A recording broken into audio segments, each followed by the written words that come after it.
Welcome to the CompTIA Project Plus Prepcast by baremetalcyber.com. Resolving a project issue effectively begins with having a clear and structured resolution plan. This is not just a set of informal actions or verbal agreements, but a formalized approach that outlines exactly how a specific problem will be addressed, by whom, with what resources, and on what timeline.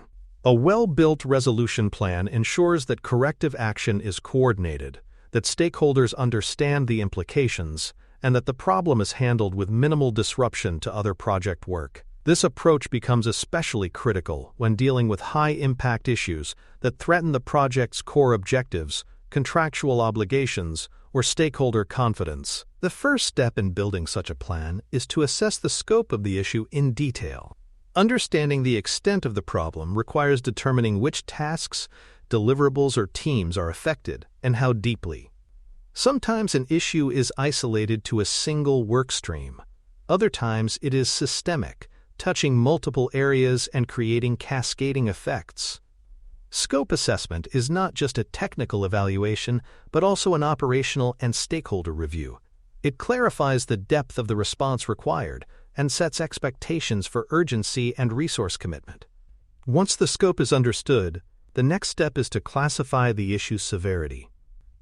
Severity reflects the potential damage the problem can cause if left unresolved, measured against the project's success criteria. Factors to consider include cost impact, schedule disruption, scope deviation, and the level of stakeholder exposure or dissatisfaction it may cause. Using a standardized severity scale across the project ensures consistency and fairness in prioritization, preventing situations where one team exaggerates or underplays the seriousness of their issues.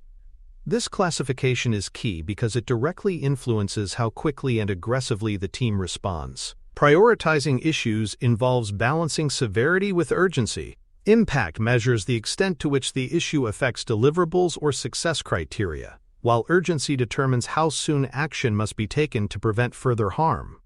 A high-impact, high-urgency issue, such as a critical system outage days before launch, requires immediate intervention, potentially drawing resources from other planned activities. Lower priority issues might be monitored or scheduled for resolution during less critical project phases.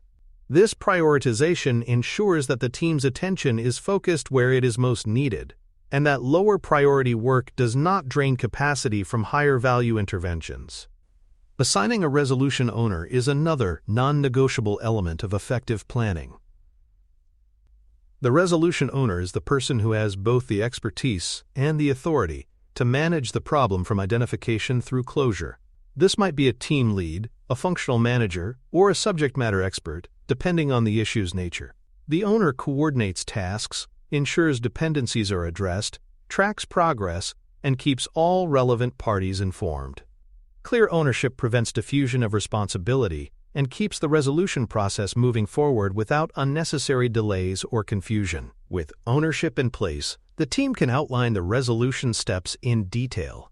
This means breaking the response down into specific, actionable tasks that are clear in scope, sequence, and expected outcomes. Each step should identify dependencies, both technical and procedural, and note any required approvals. This level of clarity aligns the team on the plan of action and minimizes the risk of rework due to misunderstandings or missed steps. It also provides a basis for tracking progress and holding team members accountable. Identifying required resources is a parallel activity to defining steps. Some issues can be resolved with existing capacity, while others require additional time, budget, or specialized technical skills. Resource planning must address these needs before execution begins, ensuring that the plan is viable and does not stall due to shortages. This often means engaging functional managers early to confirm resource availability and priority alignment, especially in environments where multiple projects compete for the same people and assets. Scheduling resolution activities is more than just setting a start and end date. It involves sequencing tasks so they integrate smoothly with ongoing project work, avoiding unnecessary disruption. Timelines should be realistic yet aggressive enough to prevent the issue from lingering. The critical path may need to be adjusted and key dependencies identified so that progress in one area is not blocked by delays in another. Milestones within the resolution plan provide checkpoints for measuring progress and can act as early warning indicators if the plan starts to drift. Finally, communicating the plan to stakeholders is essential. This communication should clearly explain the nature of the issue, the resolution path, the expected impacts on scope, time, or cost, and the anticipated resolution timeline. By making this information transparent, the project manager sets expectations, builds trust, and provides stakeholders with an opportunity to validate the approach or suggest adjustments. Ongoing updates during execution keep stakeholders engaged and prevent surprises, particularly if resolution efforts require their approvals or decisions. Once a resolution plan is in motion, monitoring progress becomes the core activity that ensures the plan delivers results. Regular status checks help verify that each resolution step is being executed as intended and within the agreed timelines. These checks can be conducted in stand-up meetings, through progress dashboards, or via updates to the issue log. The resolution owner should provide clear reports on which tasks have been completed, which are in progress, and whether any new barriers have emerged.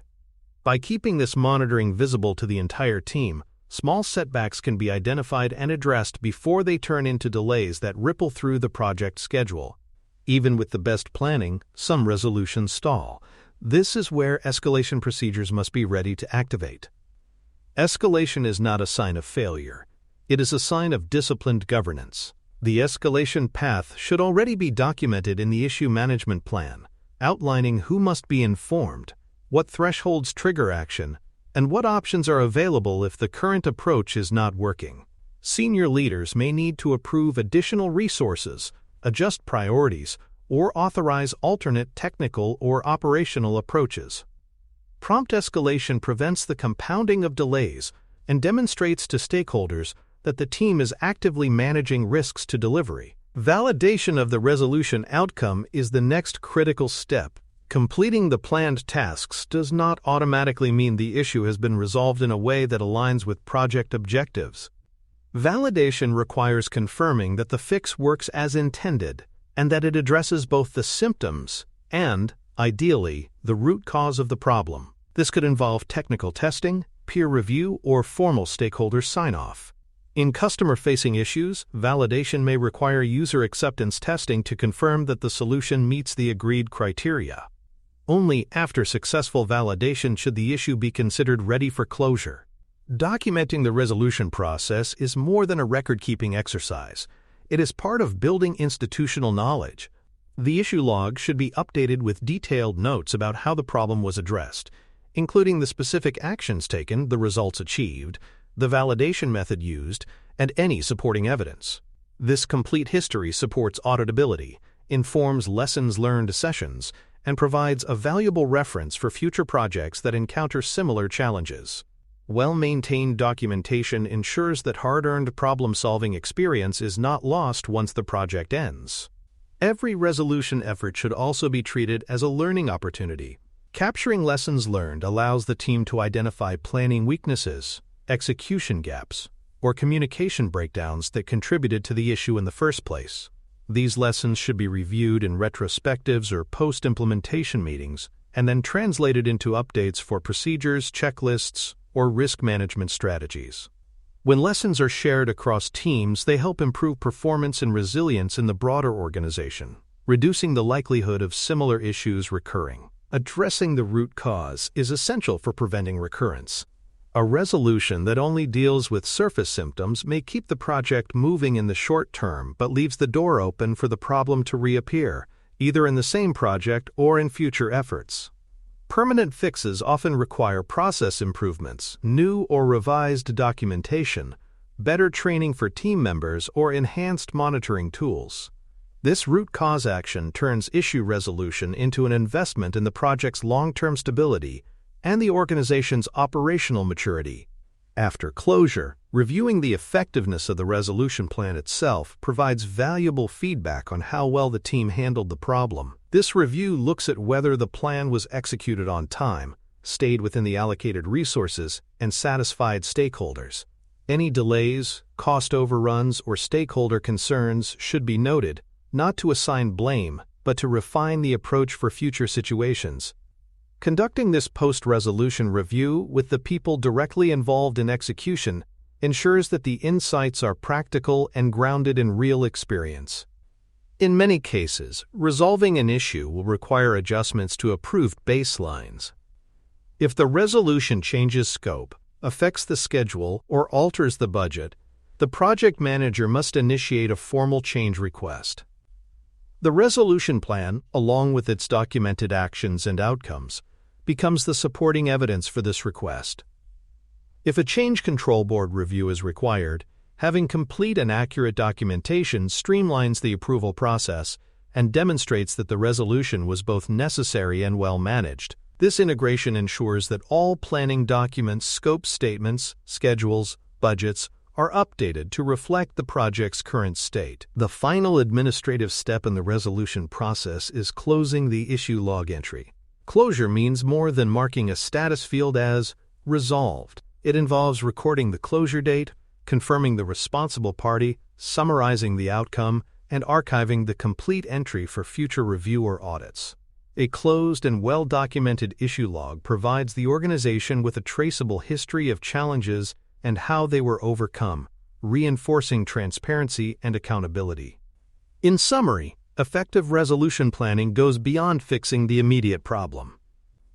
It includes active monitoring, readiness to escalate when necessary, validation to confirm success, documentation to preserve knowledge, and continuous improvement through lessons learned.